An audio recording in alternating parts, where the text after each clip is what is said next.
na yaka wangi yilian, nga yaka waka, nga ubila dungacha, nga dangla bayita yama, na yaka bayimi, galin waka, nga ingaba, na baya, na kakarak, nga yika putaka, nga uyuma ingi bao, na warawa, na dungama, na golin wala, nga de gumana, bao bribo. Bigurumya, manyanga, gayama, gabiwata, nga galin waka na, nga de wungi waka. I'm a child of the Dreamtime people, part of this land like the Nile gum tree. I am the river, softly singing, chanting our songs on the way to the sea. My spirit is the dust devils, mirages that dance on the plains. I am the snow, the wind, and the falling rain. I am part of the rocks and the red desert earth. Red is the blood that flows through my veins. I am eagle, crow, and snake that glides through the rainforests that cling to the mountainsides. I awaken here when the earth was new. There was emu, wombat, kangaroo. No other man of a different hue. I am this land and this land is me. I am Australia.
Well, good evening, everyone. My name is Lois Peeler, and I'm your MC for this evening's event.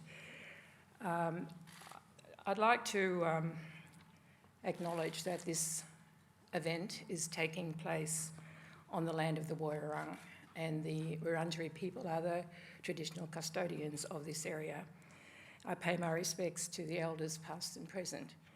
If I could ask Auntie Joy Murphy, Wurundjeri elder and a Trobe University elder, to give us a welcome to country. Thank you, Auntie Joy.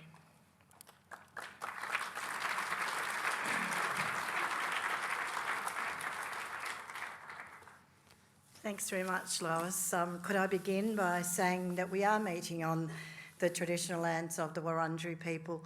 my father's country, and there's not a moment any more prouder than to be here this evening with you all, to see the Warrawa girls dancing, to see the academic procession. And I do want to thank Nellie Green for a long time coming of bringing all the graduates together, and it's so great to see you from various institutions and your achievements. And I'd like to pay my respects to all of our ancestors, elders and communities across this great nation and indeed our neighbouring islands.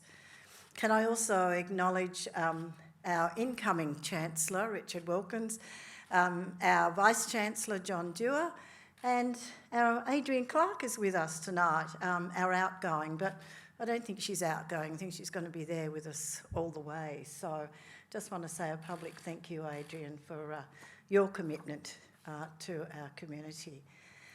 To all the distinguished guests that are here this evening, it is a great honour. I knew Hyllus a long time ago, and particularly became more acquainted when Warrawa College was established in where I live at Healesville, and is still there today. And again, I just want to say that Lois, you've done, where are you? Lois Peeler has done an amazing job keeping the college together, and it has been a tiresome, a very brave and courageous thing to do.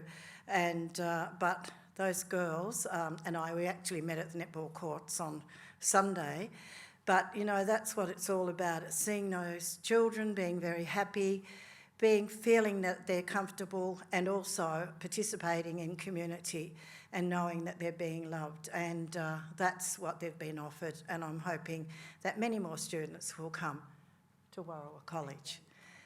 Yay.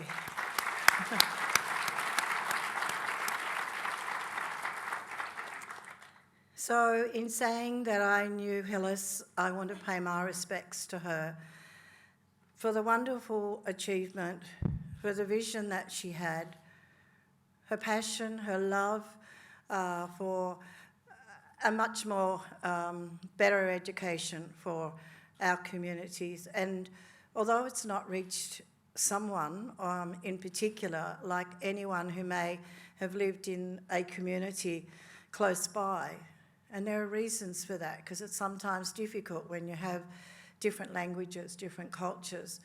Let me say that just that connection, being on country, has impacted on a lot of people, and I can speak for that, living in the community. So I want to acknowledge her family and the contribution that they've made. And, you know, when we have a visionary such as Hyllus, it's not about dreaming anymore, it's about doing it. And as I just said, there are people like Lois and many others that are following that vision. As I said before, we do meet on the land of the Wurundjeri people, and it's always a really pleasurable moment for me, and such an honour to invite you to share with me from these branches. Perhaps not tonight, there's such a big crowd, so thank you everyone for coming, but it is about this gift and this symbolism of this gift by just simply taking a leaf, and I hope that you accept it, because it means you join with us to pay your respects and honour the spirits of our ancestors who have walked this very land. Please enjoy tonight. As the elder of La Trobe, I'm feeling very emotional, very happy, and I'm sure it'll be a great night in memory of Hyllus Maris. My language is the Woi Wurrung, Wominjaka, Wurundjeri Balak, Yemen, Kundibik, and you are most welcome to the traditional lands of the Wurundjeri people. Thank you.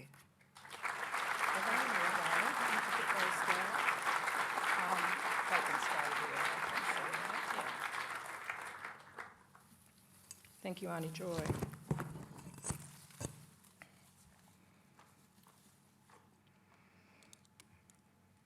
Before we go on, I would like to say how proud I am of my students, and I'd like to actually acknowledge them for being part of the ceremony this evening. And I just wanted to let you know a little bit about the girls and where they come from, and the fact that they have painted on their faces the traditional designs of their particular clans.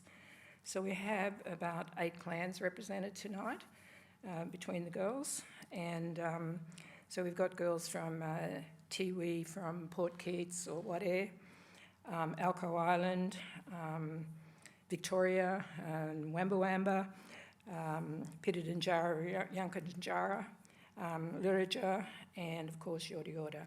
So we have a diverse group of young women at Warrawa Aboriginal College, and I'm very, very proud of them. I'd like to also make mention of the designs around the room, which are actually Hyllus's designs, which represent the Doolan clan of the Yorta people, and Hyllus designed that herself. So we are surrounded with the traditional designs of many, many clans tonight, and in particular, we're honouring my sister, Hyllus Maris, and I'd like to, on a personal note, thank you all for coming. I'd like to now introduce Lily Walker, who is going to perform a welcome for us, and I believe this is, although Lily is Yorta, she has collaborated with Auntie Joy to sing a song in Wurundjeri language, so welcome Lily.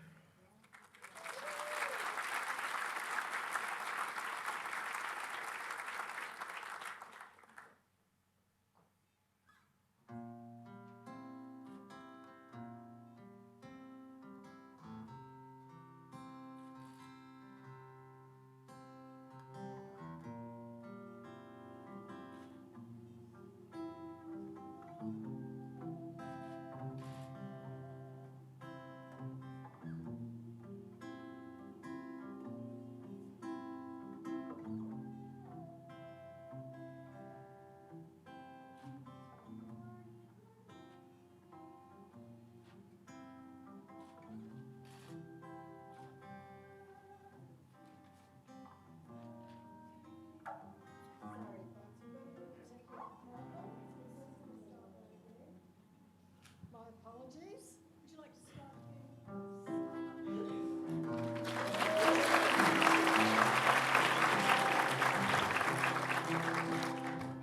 Ki Norwa Ki Norwa Wani kundi wang Wani wai kundi kara Gungeia ya Rabbi Woman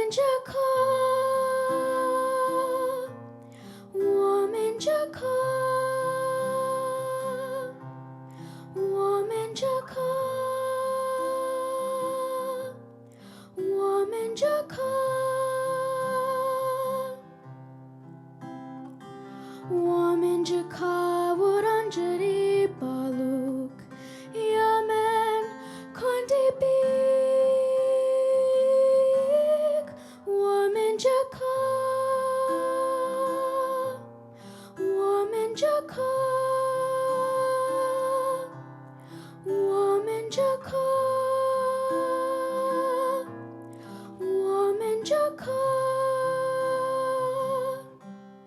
Woman Jaka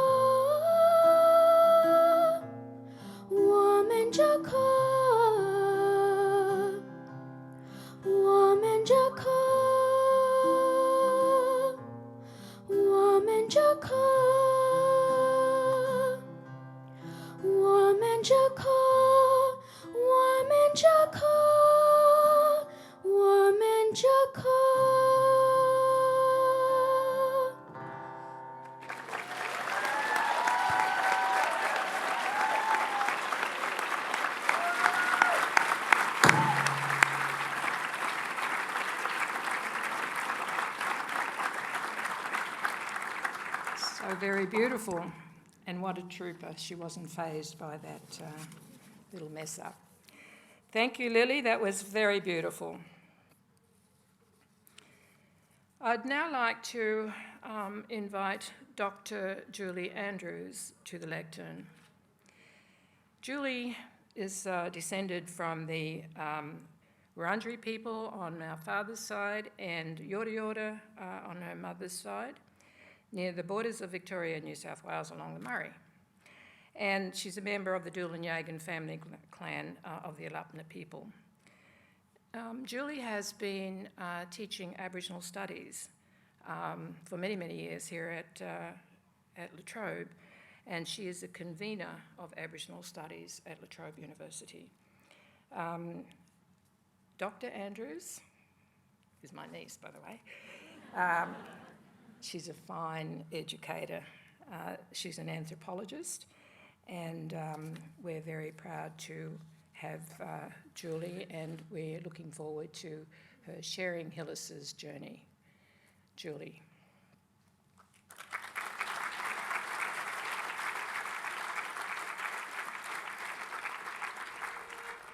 Once the Yirra was here, once Wonga was here. Their protector, he came. Come and live with us, he said, as he promised them flour, sugar and tea, and red cloth. No more wearing those cloaks of skin. Be civilized. So they went, the old ones, with our great knowledge that was ours for countless thousands of years, and got us at the school. And when I told my mother, she used to say, you've got to be proud of being Aboriginal because we come from this type of background. And we're not like these people. And she would explain to me and tell me the history of the tribe and who we were and our ancestors. And she takes so much time to sit down and talk to me. And you've got to stand up and fight, that's what she said.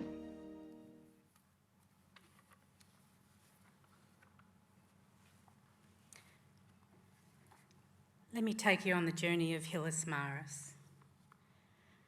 Hyllus Maris, a Yirra Wurundjeri woman, was born in 1934 on the Commemorating Aboriginal Reserve, along the Murray River on the borders of New South Wales and Victoria.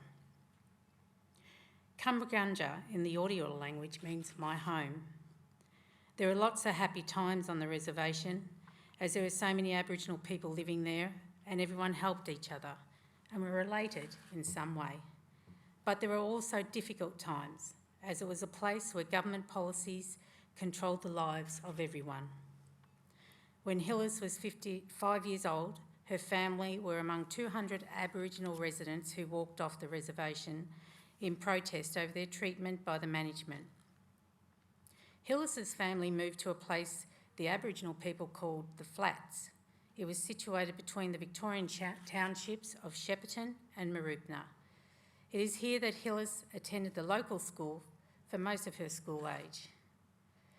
Living in a shanty town and attending school was not easy for many of the Aboriginal children, as they were stigmatised as a group and individually. There were many difficult situations in the classroom and playground for the Aboriginal students, and in her later years, Hyllus drew upon these experiences and observations to educate others on understanding the reasons why Aboriginal people felt unwelcome in Australian education. Hyllus was a member of a large Aboriginal family, and she had a wide network of cultural teachings and narrative stories passed on to her from her grandparents, parents and uncles and aunts. Hyllus's strong narrative teaching played an immensely important role in her Aboriginal identity and influenced her work in her adult life. As a young woman growing up in Shepparton, Hyllus was a member of a growing Aboriginal community that was active in sport and seasonal work, yet still facing barriers in obtaining ongoing employment and housing. Around the 1950s, Aboriginal migration was steady from regional Victoria to Melbourne, where people were finding better employment and housing. It was around this time that Hyllus also moved to Melbourne. Aboriginal Melbourne was becoming a vibrant Aboriginal community in the suburbs of Fitzroy, Northcote and Thornbury. However, education was an area where Aboriginal people had been underrepresented. In the early 1960s, there was only about 5 Aboriginal students graduating with Year 12 in Victoria. After the 1967 referendum, education was clearly on the agenda for creating change and a better future for Aboriginal people. In the early 1970s, Aboriginal Melbourne continued to be a thriving Aboriginal community and many Aboriginal organisations were established, and they still exist today. Along with other Aboriginal Melburnians, Hyllus was instrumental in the establishment of the Victorian Aboriginal Health Service, the Aboriginal Legal Service, and an active member of the Aborigines Advancement League of Victoria. Hyllus and other Aboriginal men and women formed a strong alliance to support each other in working towards a better future for the generations to come. Amongst all of this activity, Hyllus also structured her own education pathway. In 1977, she was awarded an overseas scholarship to London and studied with sociologists Richard and Hepzibah Hauser on their research on the new society that defines stress and duress within a society. She then travelled to the United States of America, where she stayed with the Hopi people of North America and critiqued histories of colonised peoples and explored Indigenous knowledge. This was the beginning of her work in applied social research and community development. Hyllus applied social theory and Indigenous knowledge to address the damages caused by colonialism to Aboriginal people. Her research focus was aimed at creating a strong Aboriginal self and finding one's place in Australia. Hyllus's philosophy was that the Aboriginal self was based upon culture, language, family and community, and that our Aboriginal people need at least one or all of these elements in their life. Hyllus believed that education was what Aboriginal people required to survive. Yet education that provided our own Aboriginal culture that would empower the soul and create pride in our people. In 1980, she established Curraruk, a pilot project based at Yarrambat, designed to research Aboriginal teaching methods and curriculum development.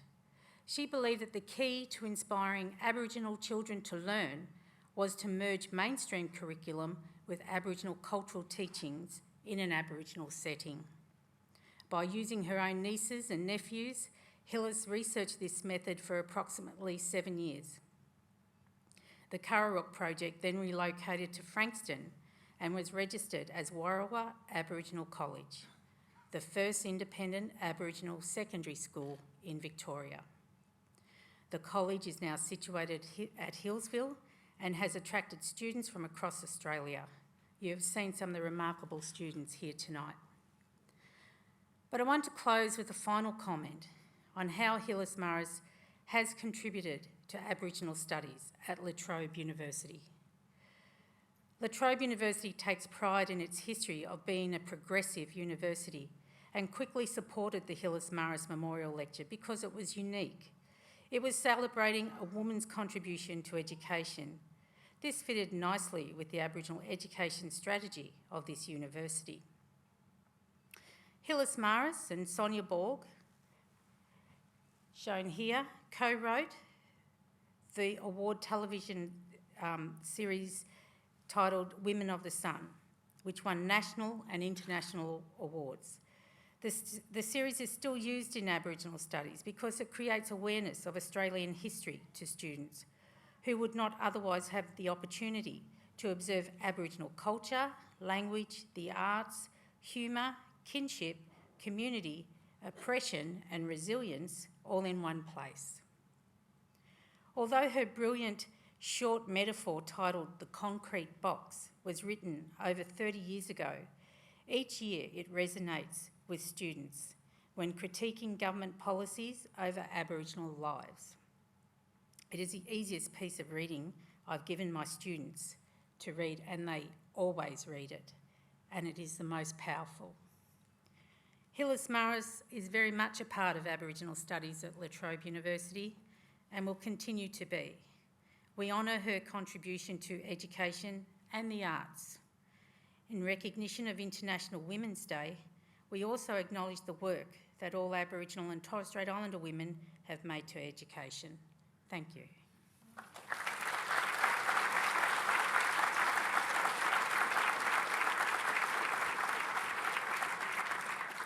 Thank you, Dr. Andrews.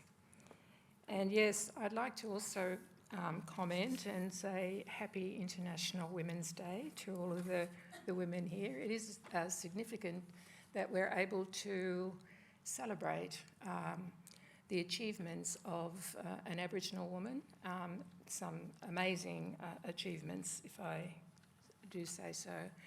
Hyllus, as you've heard from Dr. Andrews, was foremost in not only in education but also in the arts, in the political advancement of Aboriginal people, not only in Victoria but in fact across the nation, and so we have much to celebrate.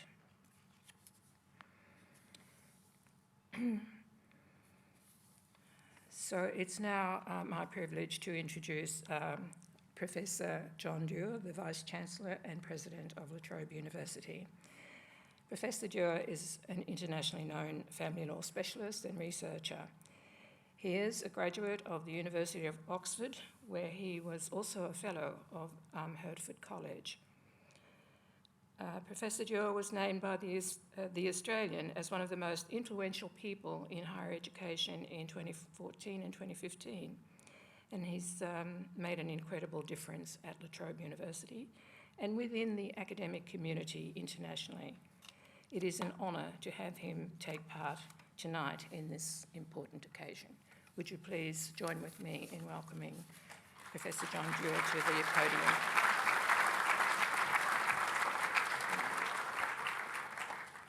Thank you, Lois. That was overly generous, but thank you nevertheless. I too would like to acknowledge the traditional owners of the land on which we meet tonight and pay my respects to their elders past and present. Welcome everyone to La Trobe University, to our Bundoora campus. Today, as you might have heard, is our 50th birthday. It's the very day on which the first students enrolled at the university and our first Chancellor was installed. And when we were in the early stages of planning our celebrations and the events that we would accompany that, we made the decision very early on that this lecture was to form the absolute centrepiece of our birthday. The lecture had been initiated in 1999. For some reason I don't fully understand, fell into abeyance in around 2007, but we were absolutely delighted to be able to resurrect it in our anniversary year. It's also a nice coincidence that this is also International Women's Day, and we thought honouring a great Australian woman and a great Aboriginal woman was an appropriate thing to do. We have an amazing history at La Trobe of supporting Indigenous students, and I just want to share with you two pieces of data that just prove how well this university is doing. The first is that this year, for this semester that's just started, we have, for the first time ever, exceeded 100 Aboriginal enrolments in our first year class. We've never achieved that before.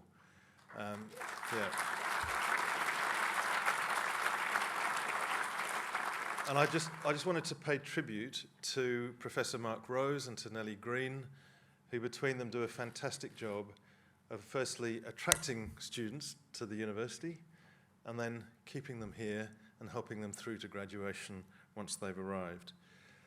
The other statistic is that this year, for the first time, we have achieved the target we set ourselves back in 2012, which was that we would enrol enough students of Aboriginal heritage to bring the Aboriginal population of our students into parity with the population of Aboriginal people in the Victorian community at large.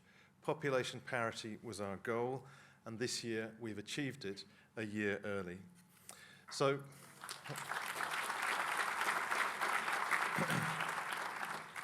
now, there's always more that we can do, of course, and we will. Last week, it was my great privilege to be in Canberra for the launch by Professor Peter Buckskin from the University of South Australia of the Universities Australia Indigenous Strategy, which commits all 39 of Australia's universities to increasing their Aboriginal enrolments by 50%. And we will put ourselves wholeheartedly to that task.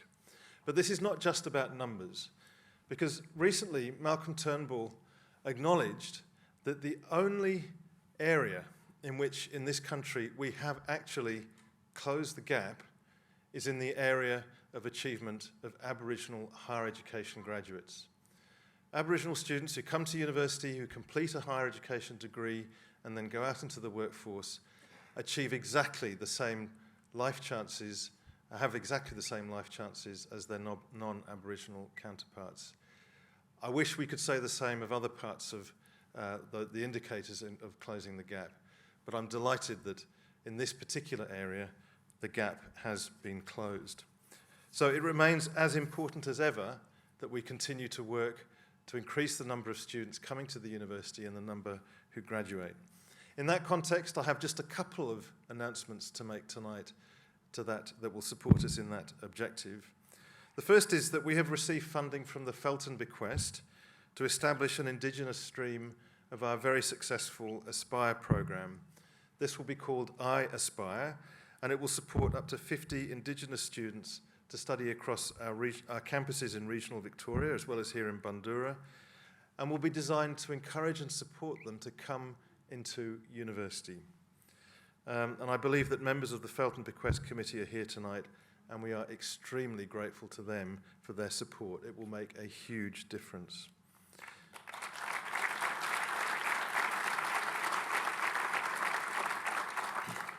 We've introduced a new Vice-Chancellor's Excellence Scholarship to support a high-achieving Indigenous student in their studies with us, with the scholarship going to an Indigenous student with an ATAR of above 85.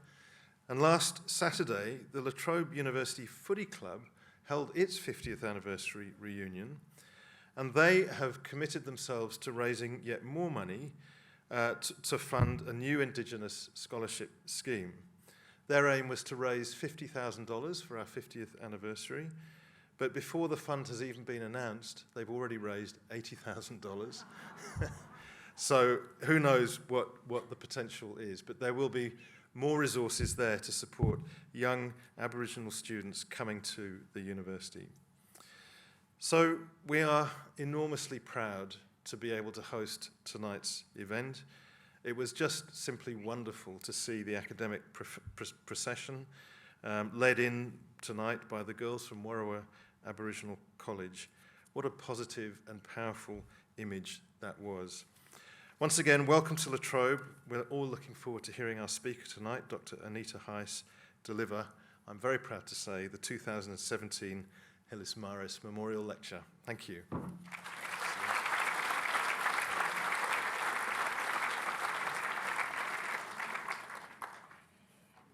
Thank you, Professor Dewar. I'd just like to say a couple of words about the lecture because I had the privilege of being involved in the very first days of it being introduced. And I was very proud of what La Trobe University has done to support Indigenous education. So that was going back many years, and I think that even before the lecture was introduced, La Trobe was conducting professional development programs for our Aboriginal community leaders. And so there's been a lot of work done through this university, apart from what the wonderful procession that we saw tonight, and I'm so choked up really to see all of our people who have, made this wonderful journey, and that we're so proud, and it's something for our young people to really look up to. You're indeed role models, and I salute you all. Thank you.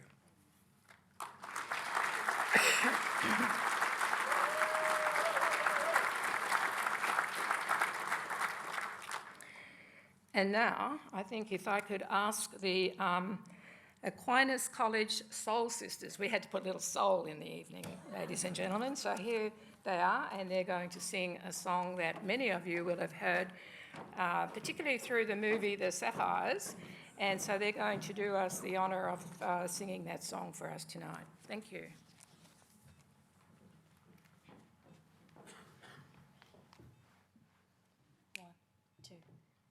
Wamraka Moses yen yen wala, wala ye push, nara pura fera yumanayala, nara pura fera yumanayala yala, nara pura fera yumanayala yala, nara pura fera yumana.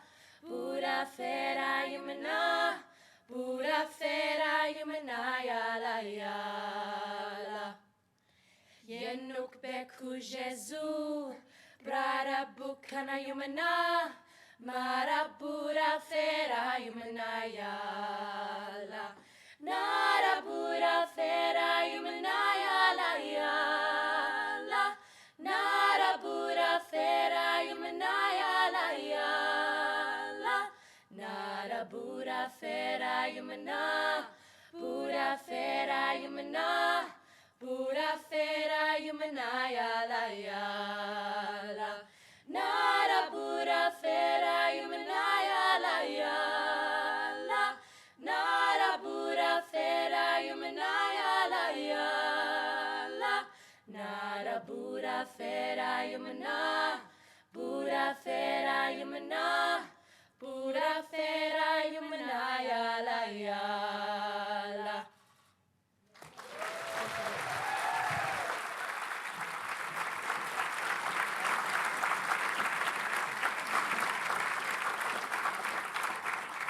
Thank you, girls. Made me want to get up there and join you all.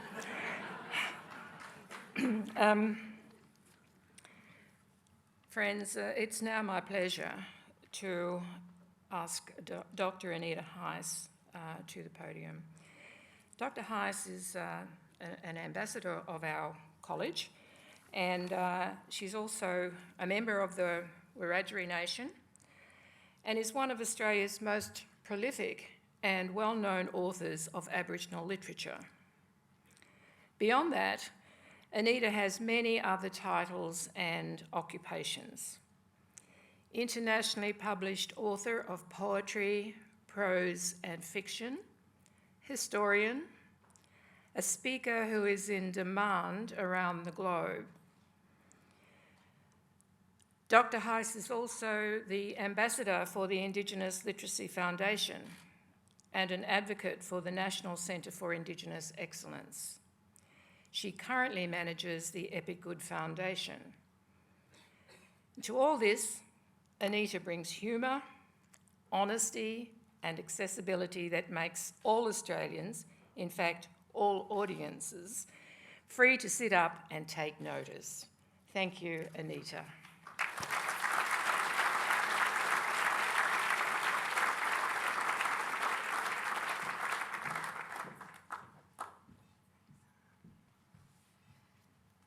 Thank you, Auntie Lois, for that wonderful introduction. I was really hoping you would keep the bar much lower than that. I need to find a clicker. It's so wonderful. I'm honoured to be here in the land of the Wurundjeri peoples. I'm a Wiradjuri woman from central New South Wales. I'm a Williams from Cowra, Brungle Mission, Griffith and Tumut. I was born on the land of the Gadigal, raised on Dharawal land. I currently live on the land of the Yirra, and I feel like I'm constantly in someone else's place. But I always feel welcome, and I do tonight, and thank you, Auntie Joy, for that beautiful, warm welcome to country, and to the beautiful Lily for her song. I feel like I have no talent whatsoever. The Soul Sisters for their singing, to the Warrior Girls for dancing us in with Brother on the Didge as well. I want to acknowledge, obviously, as a writer, the first storytellers of this place are the Wurundjeri people. And to the elders past and present, thank you for paving the way. I want to acknowledge all the VIPs in the room, and by that I mean all the very Indigenous peoples, because I think we're all important.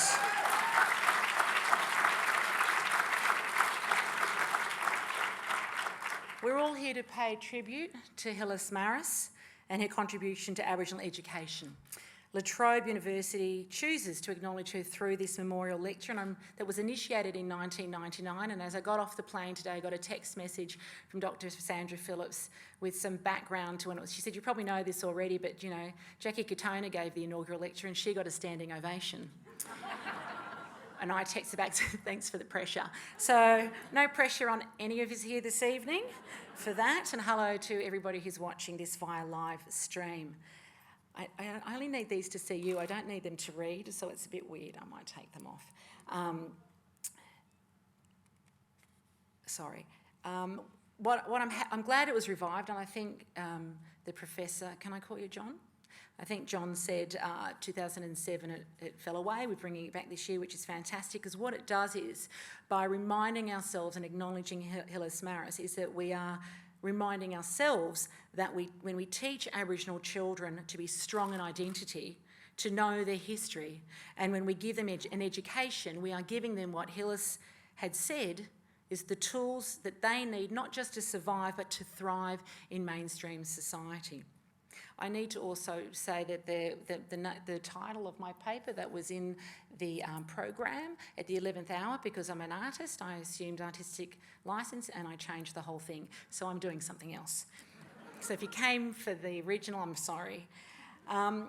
Before I go on, I want to make mention of the academic procession, because I thought if all we did tonight was talk about you, we would have had a celebration of Indigenous education right here. And so I wanted to just flag the skill set and the diversity of talent and the areas that we're working in, just in the group of people that walked up the aisle with all the pomp and pageantry that academia dictates we have. So in our group tonight we have professors, directors, research fellows, managers, deputy secretaries, CEOs, academics, and so forth. The areas of expertise and disciplines covered by this group alone is extensive, and the list, I asked for a list to see who was going to be here, included, and I'm sure I may have left something out, health, media and communications, social ecology, law, sport, hospitality and tourism, international relations, international community development, arts law, social work, accounting, human services, Indigenous studies, mental health, creative arts, history and philosophy. That's quite an extensive list. Apologies if I've left somebody else off. So I'm wondering, when I looked at this list, and we're in this space which is overflowing with talent in intellect, how is it that a girl like me, who was born and raised between Long Bay Jail, Malabar Sewerage Works and Orica Industrial Estate, perfect setting for creative inspiration. People laugh, but it is. How is it that someone like me got a gig to stand here when there's all this talent? Now, some of the things that Auntie Lois mentioned might give you some reason for me to do this, and it's okay if you ask the question, because I asked myself the question. I'm standing here tonight wearing a range of hats and with a few achievements simply because my parents placed a very high value in education. They believed, as Hyllus Maris did, that education is the key. They wanted their daughter, for all their children, to have the education that they hadn't been afforded as children. My mother was born on a Rambi mission in Cowra. My father was born in a little Austrian village called St. Michael in Salzburg. Neither of them had adequate schooling in their youth, but they shared a work ethic and a dream that their children would not go without the best education they could. And we didn't. I went to St Andrew's Catholic School at Malabar, then I went to St Clair's College at Waverley before doing my undergraduate degree, a BA in History at the University of New South Wales. Photo op. One chin, please. Thanks. I don't think I've signed anything that said you can print any of these, so I've photoshopped them. It was in my honours year that I decided to become, I didn't decide to become an author, I decided to write one book. I didn't realise that 20 years later or 21 years later that I would be 16 books in with 2 on the way. In fact, when I was a child, I wanted to be a nun. I could be a nun now. Don't tweet that. Then I wanted to be Ginger from Gilligan's Island at one point because she's very glamorous, but I was more like Mary Ann. I had plaits and played cricket in the street. And then I wanted to be an air hostess. But going to university opened up not only my mind, but the possibilities of what I could do, what I could be, and the difference I could make as a young Aboriginal woman with a support network that guaranteed that I could be and do anything that I wanted, except perhaps be Ginger from Gilligan's Island.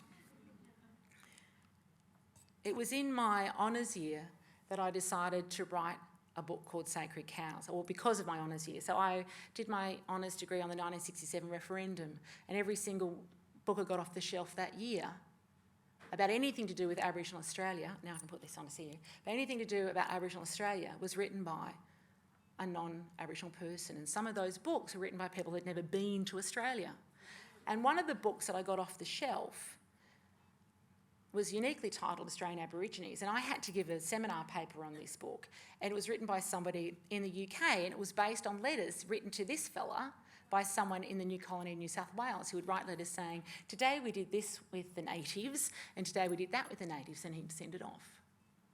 And one day, 5 Aboriginal men took this fella hunting, and they left him for a short period of time, and only 4 came back. So he assumed they ate the 5th one. Now we laugh, but it's insane. You go out for refreshments, you're all supposed to come back. Some of you don't come back. I'm not going to assume you ate the people who didn't come back. And we laugh because it's so ridiculous. It's insane. But what's not ridiculous is that moment in time, his perception of what happened is written down, becomes published. I get it off a university library shelf 100 years later. People are reading this as fact and history about who we are. And I never heard about cannibalism in any of my education out of school. I never heard about cannibalism in Aboriginal communities until Pauline Hanson came into power. That's another lecture. He writes this letter back to Britain. The natives are cannibals. And he says, they took me hunting leave, so they must have eaten the 5th one. How many people read that book not knowing? So I had 2 epiphanies then at that moment, and I realised one was that history is completely the recording of history is completely subjective. And I know there's historians in the room, but I have the mic. And the way in which the colonisers remember and record history is going to be significantly different to the way in which the colonised remember and record history, as we know. If we all came back here tomorrow and I asked you to record the history of this evening, I guarantee you every single one of you would record it differently. There are facts you can't change. That we're at La Trobe, it's International Women's Day, the program and so forth, I'm fabulous. Facts you can't change. But I would record it differently because I'm up here with the different perception of the evening. It's all good, Aunt. Great evening. Well done. Now I need to do this. So I realised then, recording of history, I'm studying history, I need to use my skills to record something. I decided to write this book, Sacred Cows, and it came out in 1996. It's no great piece of literature, I can say that. I hope my books are better now. But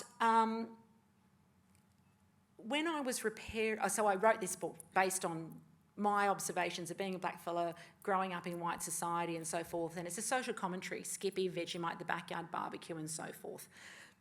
And just looking at white society through a different lens, doing the things that they were doing to us all the time in books that I then had to read at university.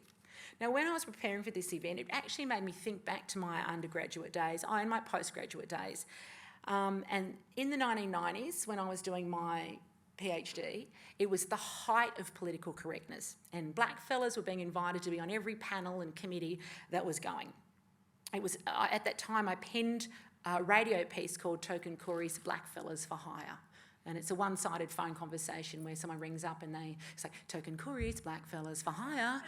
We provide Aborigines for weddings, barbecues, bar mitzvahs, blah, blah, blah. And, you know, and all the ridiculous questions people were asking for. The one Aborigine who would sing and dance and play the didge and have arms like AFL players and everything else. So, but it was no different being a PhD student, because I would get calls all the time. When I was studying, I was told there were about 20 Indigenous people who had graduated with PhDs at that time. And I was doing guest lectures by invitation, but also I had to do it as part of my degree. And I figured it was pretty easy to find who the black fellas were doing their studies at that time, because there were so few of us. And I got a phone call one day from the University of New South Wales saying, will you come and do a lecture on Aboriginal women and feminism? And I said, that's not my area of expertise. My area of expertise is Aboriginal literature. And they said, yeah, but you know, you're an Aborigine and you're a woman, so you can do it. You know where I'm going with this. So I reluctantly did it because I don't know why I did it, to be honest with you, because I was no good at saying no at that point. I'm much better at it now, except to you, Aunt. I can never say no to you, which is why I'm here. So I did it, and I talked about the differences in realities for life as Aboriginal women and white women using work by Romaine Morton and this fantastic poem called Ode to Barbie. I'm not sure if Romaine's here this evening, but I did see, I think she's a former graduate. Of course, today we have postgrads across faculties and disciplines as seen in our academic procession, so we can and should present on a range of topics, if only the inappropriate request to me would stop. So, someone told me blondes have more fun. Nearly bleached the hair out of my head. Not even a date, but there you go. In 2001, that's my dad. In 2001, I became the first Aboriginal person to graduate from the University of Western Sydney, which is now Western Sydney University. It was a big deal at the time, but given that Western Sydney is the home of the largest concentrated Indigenous population in the country, people should have been asking, why did it take so long?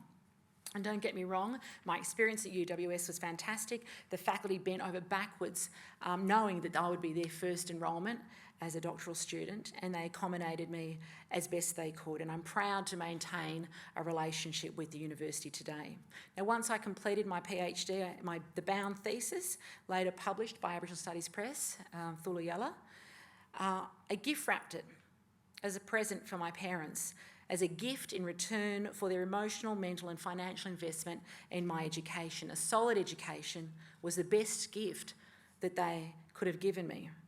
Now, while my parents were incredibly proud of me, I was aware that the bound work that I gave them represented far more than an academic achievement. For me, it represented the mammoth differences in education between 3 generations of Aboriginal women in my family.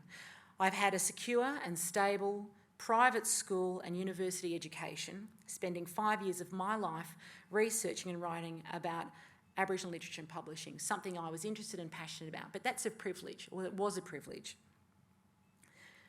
However, only 2 generations ago, my grandmother Amy's education consisted of learning how to scrub, sew, cook and pander to the needs of the white family she would go into service to. At the age of 11, she had already been institutionalised in the Cootamundra Aboriginal Girls' Home for 6 years, whereas I, at the same age, was in Sydney playing netball, cricket in the street, having tennis lessons, going to Luna Park and having family picnics and so forth. For her part, my mum was educated in country schools, Brungle Mission, Arambi Public School, Hanwood Primary in the summer, Darlington Point in winter, and Rockdale Primary. She attended Griffith High School until she left at 15 years of age. In 1989, Mum went back to study at Randwick TAFE 2 days a week for 2 years when my younger siblings, Gazella, Joseph and Mark, were in school full-time and I was at university. At the end of her studies, she received the College Medal and a certificate that enabled her to be employed as a health worker in the Aboriginal community. She worked in the field for 14 years, many of them spent running a diabetes program at La Perouse, before helping to set up the Aboriginal Catholic Ministry in 1993. In 2010, my mum was awarded an honorary doctorate from the University of Notre Dame for her decades of work and commitment to the community and the church, particularly the Aboriginal Catholic Ministry. Now, when I consider the forms of education my grandmother and mother had, my years of tertiary study seem almost meaningless in terms of the struggle of Aboriginal women in the Williams family. And as proud as I am of my PhD, the academic challenge that it entailed in my ensuing successful career, I feel it often pales into comparison to the fact that at the same time, my grandmother's and my mother's lives were very, very different. But their past is always with me as a reminder of who I am, where I have come from, why I am here, and why I do what I do in my career. Their lack of opportunities and their struggles remind me that I must always seize every opportunity to learn, but also participate and give back, which leads me back to Hyllus Maris. From her birthplace in Cummeragunja Aboriginal Reserve and later life on the river flats of Mooroopna, Hyllus knew firsthand the struggle Aboriginal people had if they wanted an education that would enable them to do and be what they wanted, while at the same time being able to remain immersed in all aspects of their own culture. Her dedication to the cause and sheer determination saw the establishment, as we know, of Warrawa Aboriginal College in 1983. Hyllus is often referred to as a visionary. Her vision of a school that catered for the academic, the social, the emotional and cultural needs of children is central to current thinking in Indigenous education to support our young people to stay in school, to achieve educational attainment critical to the building of our communities and our nations.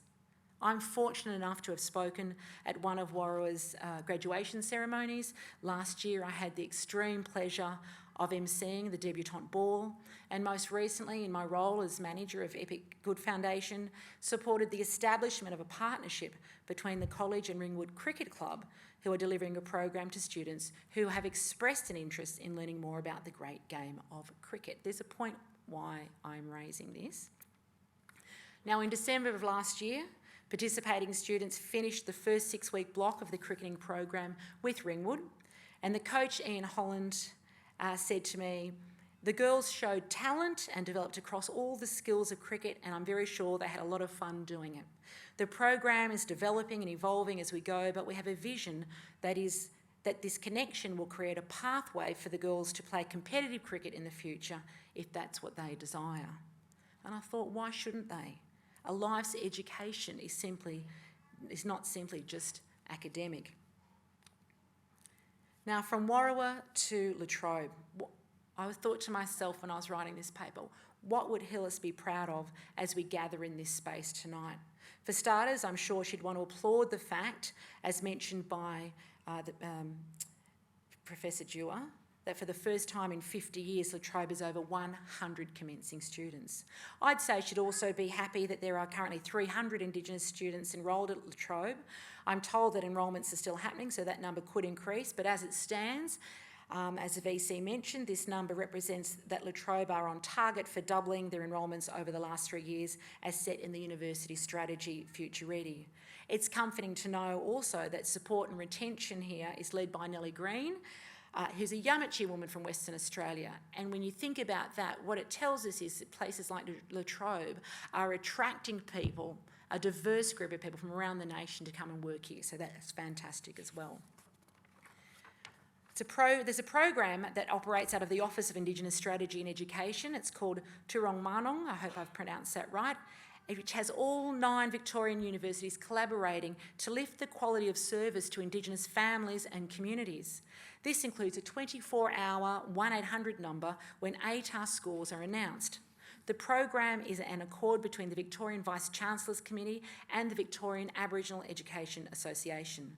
To go further, and I love this, the number of completions by Indigenous students at Latrobe in the last 3 years is also on the rise, and what is also a feature here at Latrobe is that from 2015, every commencing student is required to complete a 1-hour online subject on Aboriginal and Torres Strait Islander perspectives. Thus far, over 20,000 students have completed the module, contributing to their understanding of Indigenous issues and their role as global citizens. I think this is something that all Australians should do, and I'm wondering if Latrobe can maybe roll it out with the NBN. Or faster than the NBN. Take that back. Tweet that one. From my perspective, this is a very exciting... I didn't know all this about La Trobe till I started doing some research, and I'm going, this is amazing. This is a really exciting place to be, a really exciting place to work and study, and I don't know why I haven't been offered a visiting author's position here. So, John, my people will be talking to your... You don't look away. My people, and most of them are in the audience, will be talking to your people. No, all jokes aside. No, what I love about this, though, and things do change over time, and I don't know where Macquarie is at right now, but when I taught at Macquarie University in 2005, 2006, there was not one course at that university that had Indigenous Studies as a compulsory unit. And I've been saying since 2005 that no student should graduate from any tertiary institution having not done something on Indigenous studies. And the reason at the time when I was at Macquarie that all my students were my 200 plus students, most of them were internationals, because the Australian students didn't see the relevance to the course, to their lives, to their work. And that's because the university proper did not see or accept or appreciate the relevance of Indigenous studies for their students. Now, the professor, I don't know whether you read my paper, but you stole half my stats.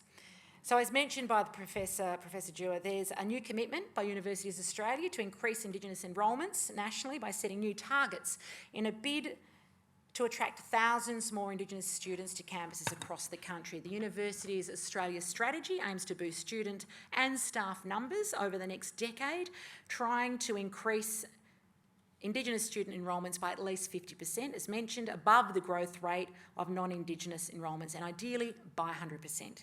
According to media reports, if enrolments are met, an estimated 6,500 extra Indigenous students could be studying for degrees in 2020, and that's only 3 years away, so that's fantastic. Professor John Yirra was quoted, actually, as saying, La Trobe is committed to increasing Indigenous student enrolments, which will only help to grow the already strong Indigenous culture and research we have across all our campuses. Together with our Indigenous Strategy and Education Department, we are continually looking at ways to close the gap for Indigenous people.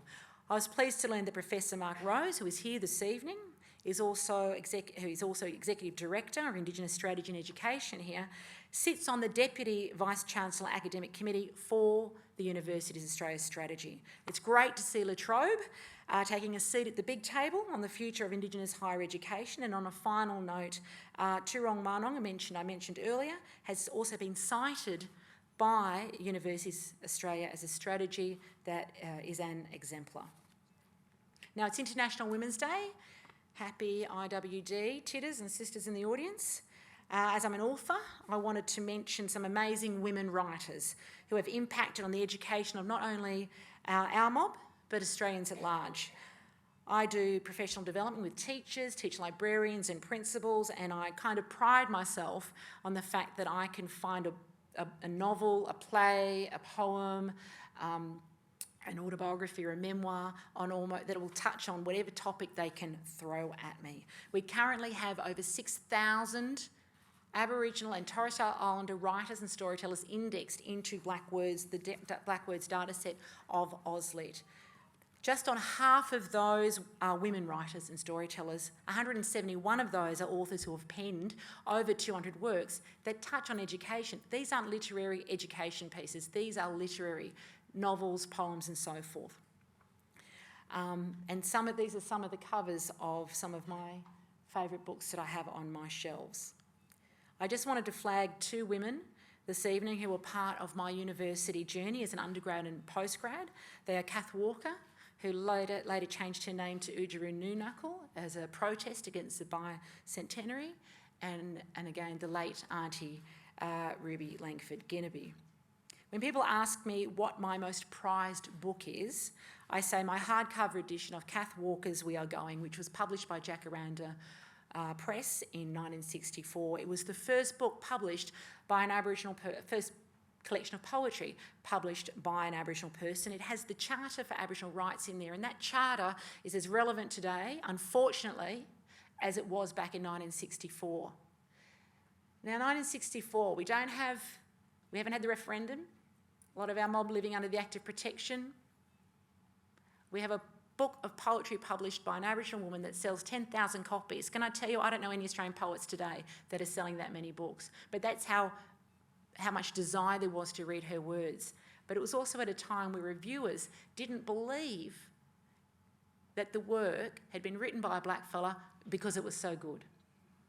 And when she read the Charter of Aboriginal Rights out at the Fakatsi meeting in 1972 in Adelaide, when she got home to Straddie, her house had been wrecked.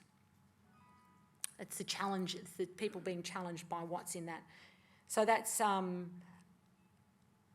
most of my writing friends in general who come from a range of cultural backgrounds, a range of genres, wish that they could have the power of the work that Oodgeroo did.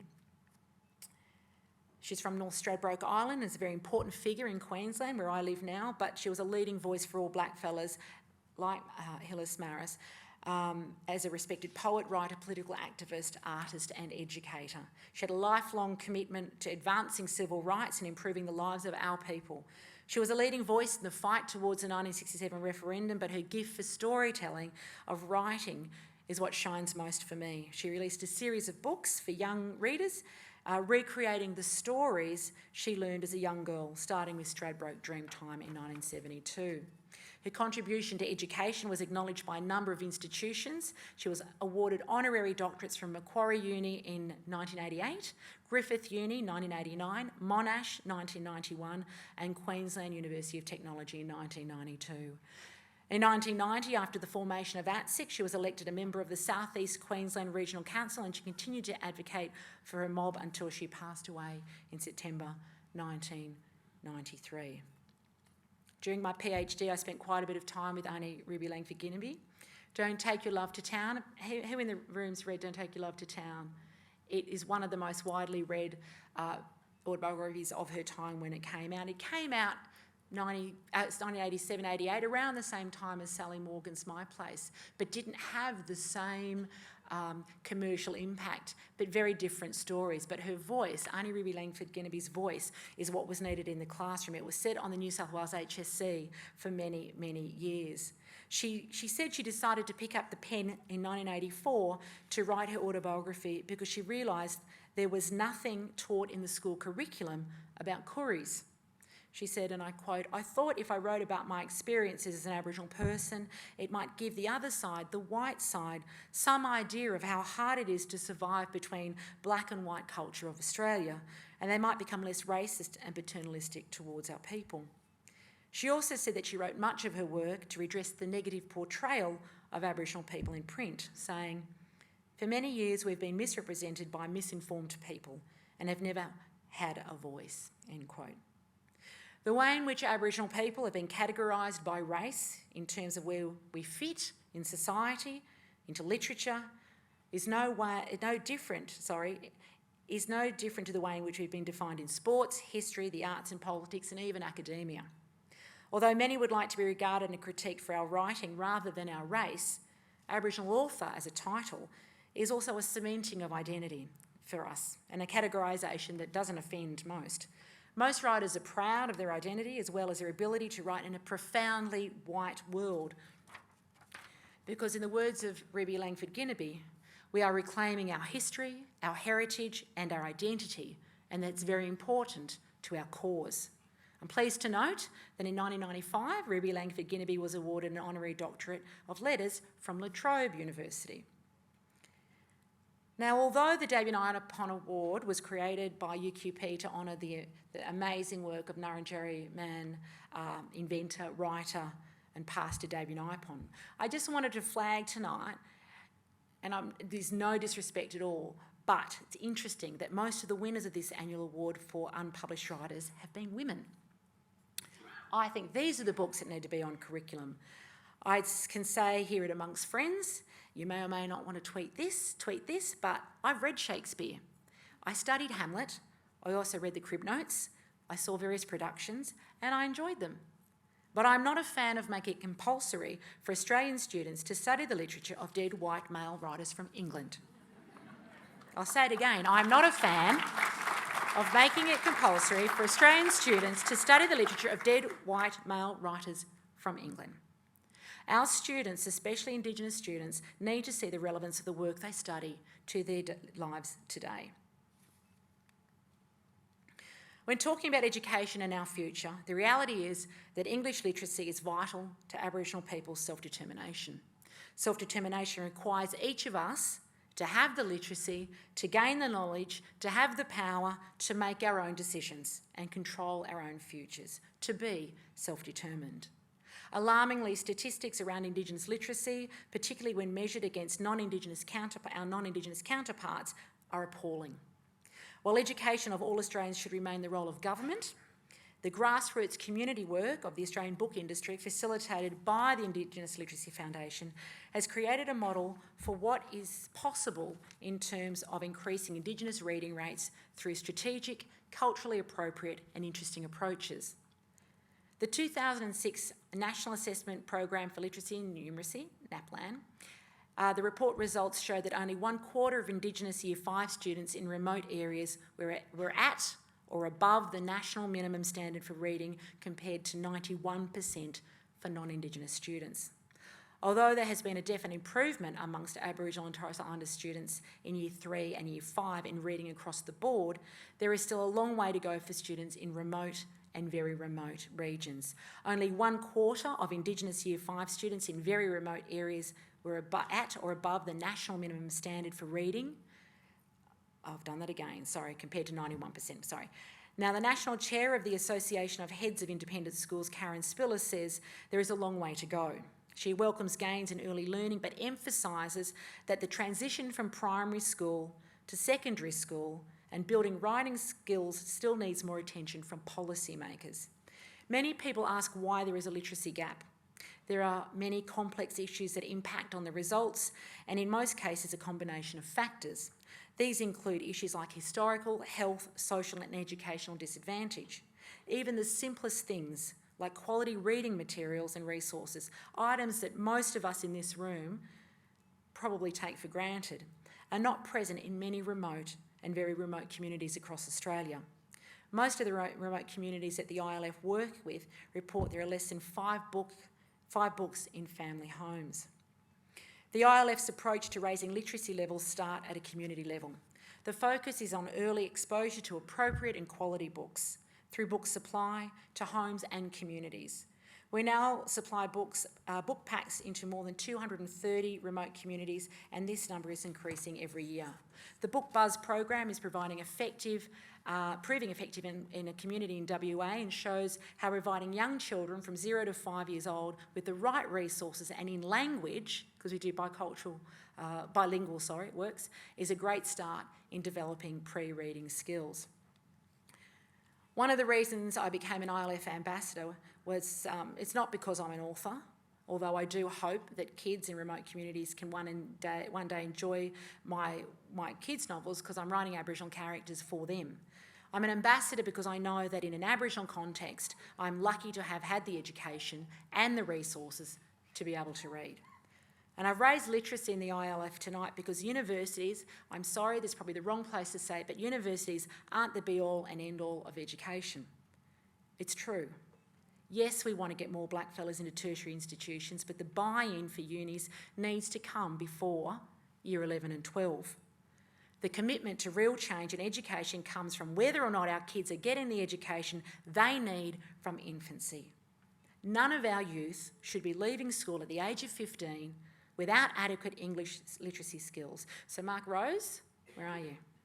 Can you take that issue, please, to the next Universities Australia meeting? Thank you. These are two books I worked on. I went up to the Catherine to the Big River Hawks with the ILF, and we did these fellas. One of the principals said to me, well, you know, some of the boys in that class wrote more in a morning than they'd written all year. We got them to write about footy. Imagine walking out onto the MCG. You are playing for the Hawks in the grand final. And so we wrote a book called Shock 'em, Stories of the Big River Hawks, and this book was done with the girls from Tiwi College. And so we do intensive workshops, they learn the process, they become authors. And then we sell the books for profit, and we use the profits to do more community projects. I'm a firm believer that only when we are self-determined as individuals, we will be self-determined as a nation. And education is the key to self-determination, to having the power to make informed decisions about things that affect our lives. Education, therefore, is the key to nation building. We need to learn about economic sustainability, governance, legislation that protects our rights. We need to be part of the political system that we all live under, the Westminster system. I remember when I was writing this at university, it was called the Washminster system. Any level of growth, change, development and sustainability in our communities comes back to one thing: education. Finally, as you leave here tonight and ponder this event, remind yourselves that many in this very space this evening are the strong, outspoken Aboriginal women that Hyllus spoke about in the clip that we watched. They are the women who have followed in Hyllus Maris's footsteps, and they are leaving footprints that the Warrawa students, the La Trobe students and the young Indigenous kids like this in Cowra will walk into the future. Thank you very much.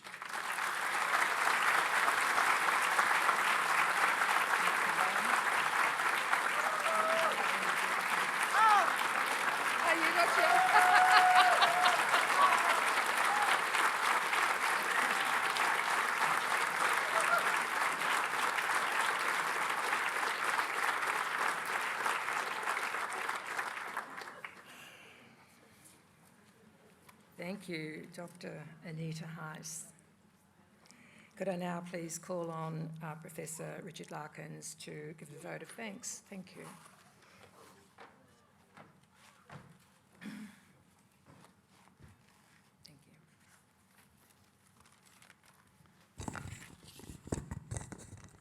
Thank you very much, Lois. I'd also like to acknowledge the traditional owners of the land on which we're meeting and pay my respects to their elders past and present. Well, what a wonderful lecture. Before thanking Anita, I'd just like to say a couple of words about Lois, because it may not be apparent to you what a strong and wonderful Indigenous and Aboriginal woman Lois is too, and what she's achieved in her career. Sapphire, yes, senior...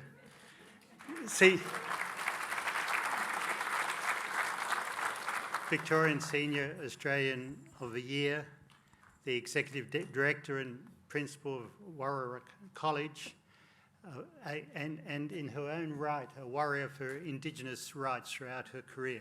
So a wonderful achievement.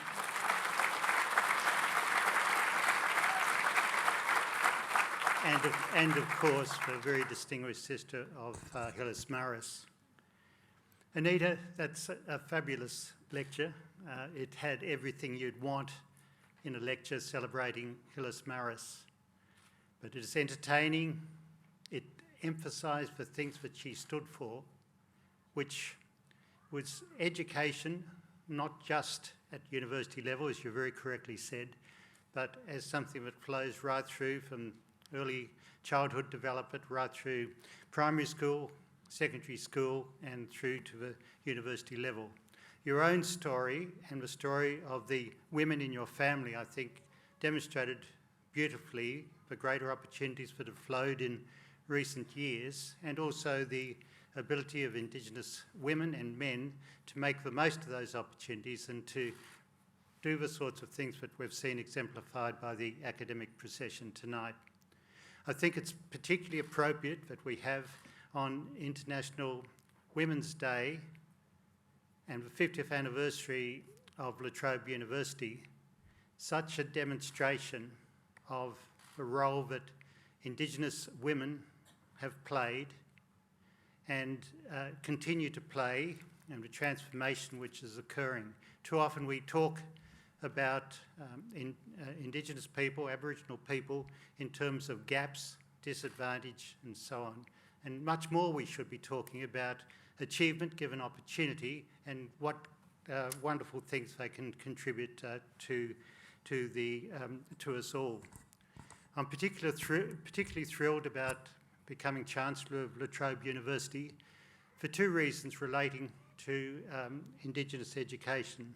The first is what we've heard about from the Vice-Chancellor and reiterated by Anita, the opportunity that La Trobe is providing at the tertiary education level for Indigenous students and how it's reaching down into schools to enable more Indigenous students to come here. But the second reason is the celebration we have and recognition of the contribution of Aboriginal culture. It's something we all should be so proud of instead of talking about disadvantage, and I think we've just seen it demonstrated so wonderfully tonight. So Anita, thank you very much. It is a great lecture, inspirational, and I'm sure Hyllus Maris, if she was able to be here, would be very proud of what you've said in her memory. Thank you. If you wouldn't mind coming back to the stage for a moment. We just have a small thank you from Trobe University for your lecture. Thank you very much. It's wonderful. No, it's wonderful.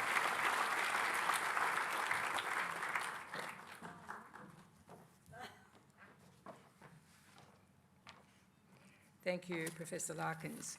Tonight is certainly a night of celebration, and I'd like to invite to the stage now two of our younger music artists, Nathaniel Andrews, who is also Hyllus's nephew, and we're really very excited that we have with us tonight Isaiah Fibrace, also Yorta Yorta. And yeah, there's some really great news. Before we just go into that, can we just say that Isaiah is going to represent Australia in the Eurovision, is that right?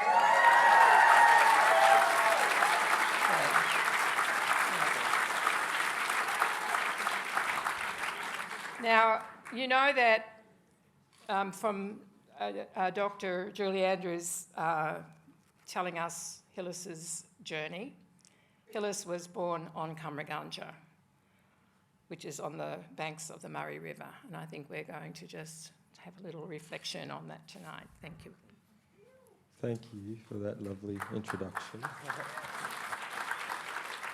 So, first of all, I just want to say thank you for the opportunity to be here tonight to sing for you guys. I feel really honoured to be a part of this, and I want to introduce the first song I'm singing tonight. It's called A Change Is Gonna Come by Sam Cooke, and to me this song represents always wanting a change to come in your life and always wanting your dream to come true. So here it is.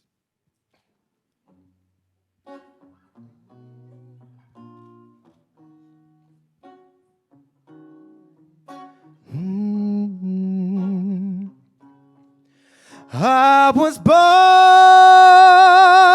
by the river in a little town.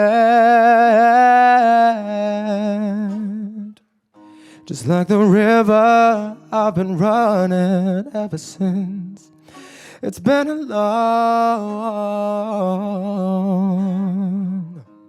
long time coming, but I know a change is gonna come. Oh yes it will. It's been too hard living, but I'm afraid to die, 'cause I don't know what's up there beyond the sky. It's been a long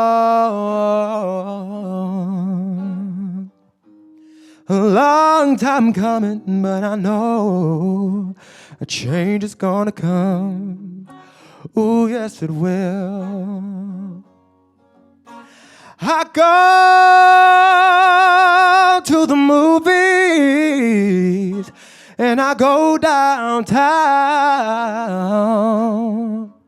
Everybody keep telling me, don't you hang around. It's been a long time coming, but I know a change is gonna come. Ooh, yes it will. Ooh, Then I go to my brother and I say, brother, help me please. But he just winds up knocking me, yeah, back down on my knees. Oh, there were times that I thought I wouldn't last for long. But now I think I am able to carry on. It's been a long time coming, but I know a change is gonna come. It's been a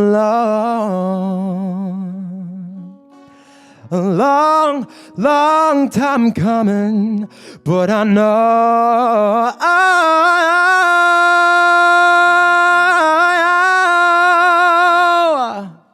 my change is gonna come.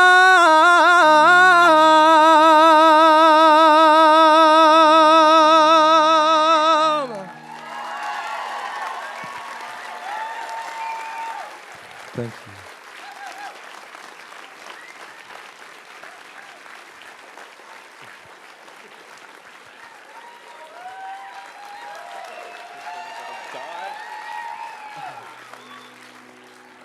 So this next song is a kind of pretty old song. It was first sung in The Wizard of Oz, the original Wizard of Oz. And it's called Somewhere Over the Rainbow. And also I love this song because it's got a good message in it.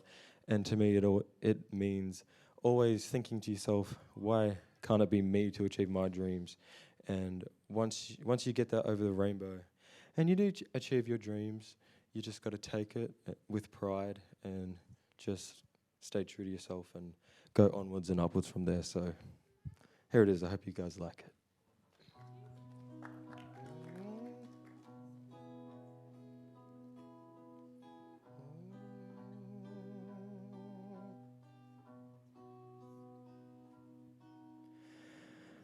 Somewhere over the rainbow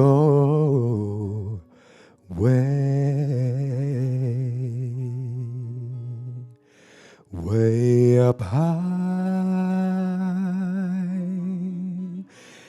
in the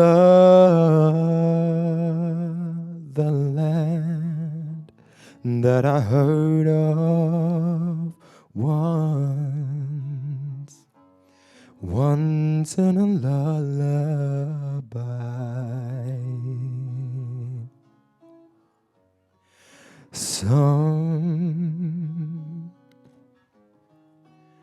Somewhere over the rainbow skies are blue, and in the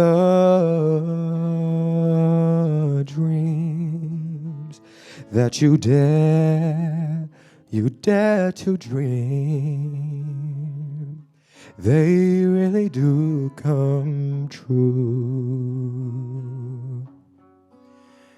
Someday I'll wish upon the star and wake up where the clouds are far behind me. Ooh, yes, I will. Where troubles, they melt like lemon drops, way above the chimney tops. That's where you find me.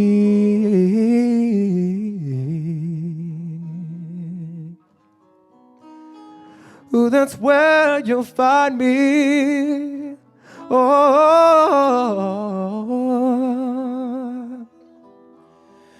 ooh,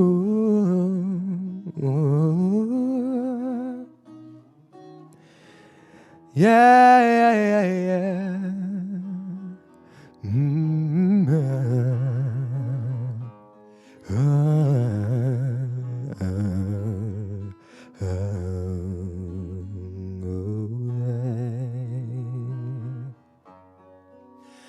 Someday I'll wish upon the star and wake up where the clouds are far behind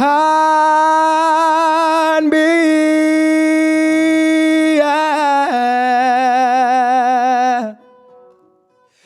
Where troubles, they melt like lemon drops. Away above the chimney tops, that's where you find me. Yeah.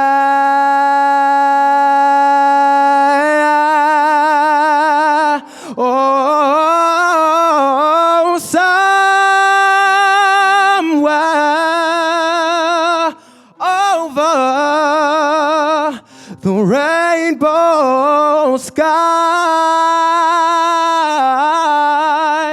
are blue, ooh, and in the dreams that you dare to dream really do come true. If happy little bluebirds fly above the rainbow, why, oh, why can't I? Oh, why? Tell me why?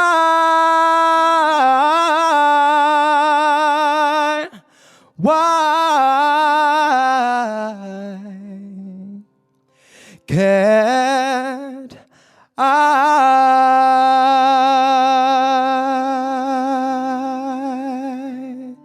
Ooh.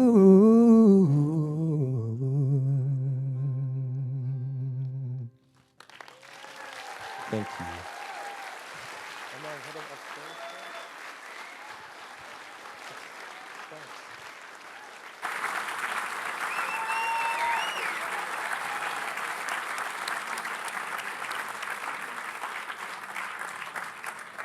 Our privilege to have those young musicians with us tonight. I feel we need to give them another clap.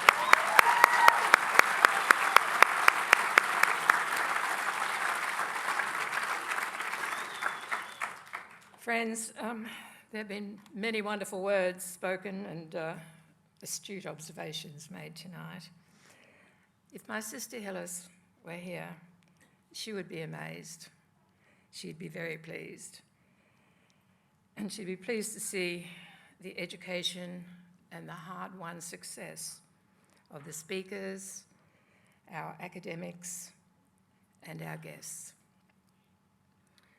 But she'd always also tell us that it hasn't gone far enough yet.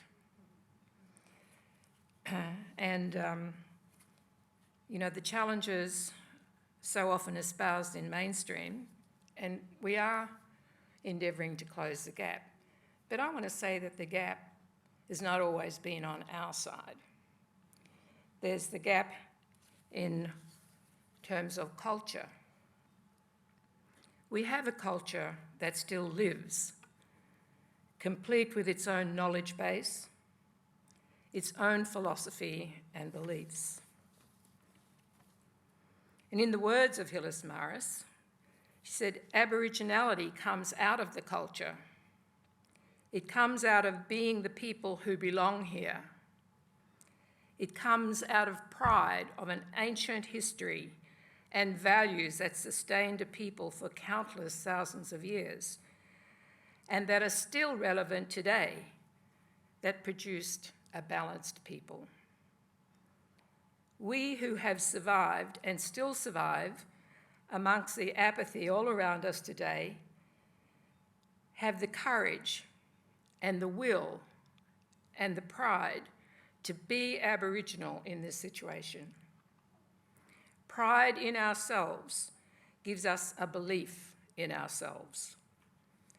Our ancestors have known themselves so completely as human beings for so long.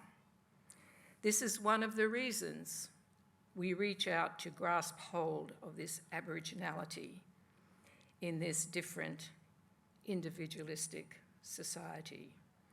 Those were the words of Hyllus Maris.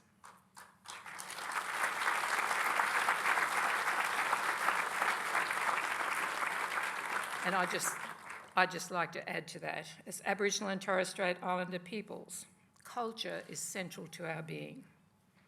It is our strength in who we are. Honouring all that came before and respecting the beauty of the past and the struggle of our elders is the unmovable platform on which we stand. From that place, we can annex all we need to be able to connect with and succeed in the dominant cultures of which we have become a part. It is only when we stand in that strong place where we know absolutely who we are that we are not able to be cut adrift. We are Indigenous people, on firm ground, able to choose how we operate in this world. We are not playing catch-up. We are not bridging a gap. We are standing strong with our past, looking out and able to make decisions about how we wish to proceed. This was the core of Hyllus's dream. Education was the key, but it had to be an education that did more than the academic learning. It had to embrace our culture. It had to look at our well-being. It had to be an education that was seen through an Aboriginal lens. So what a privilege it has been tonight to hear from Hyllus's niece, Dr. Julie Andrews, who shared the journey of Hyllus Maris, an Indigenous author, Dr. Anita Heiss, who shared her personal journey and the influence of other Indigenous women.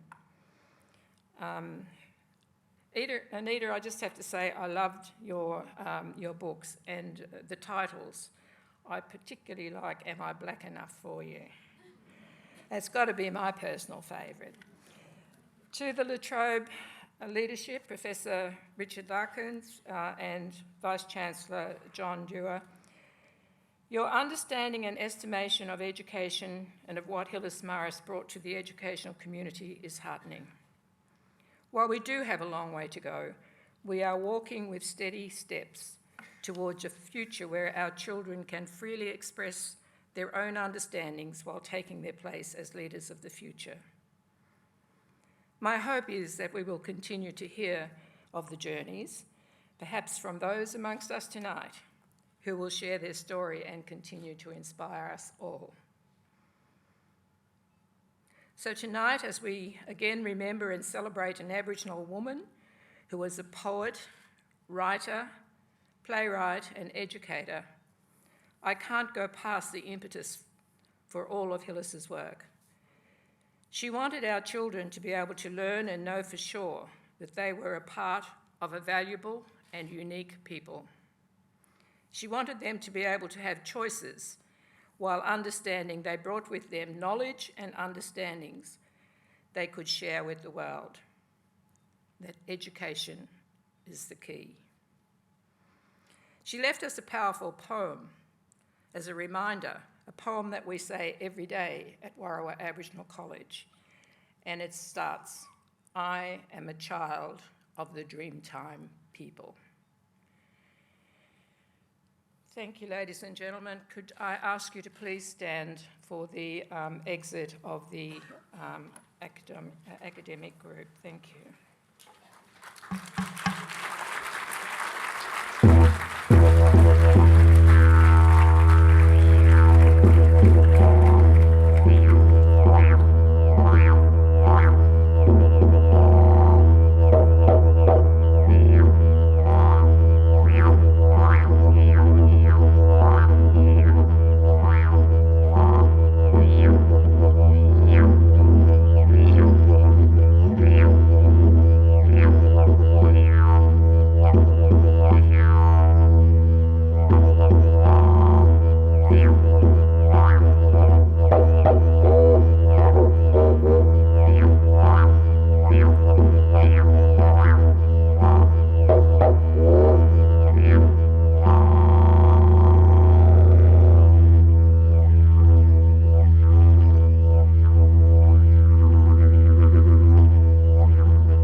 Thank you.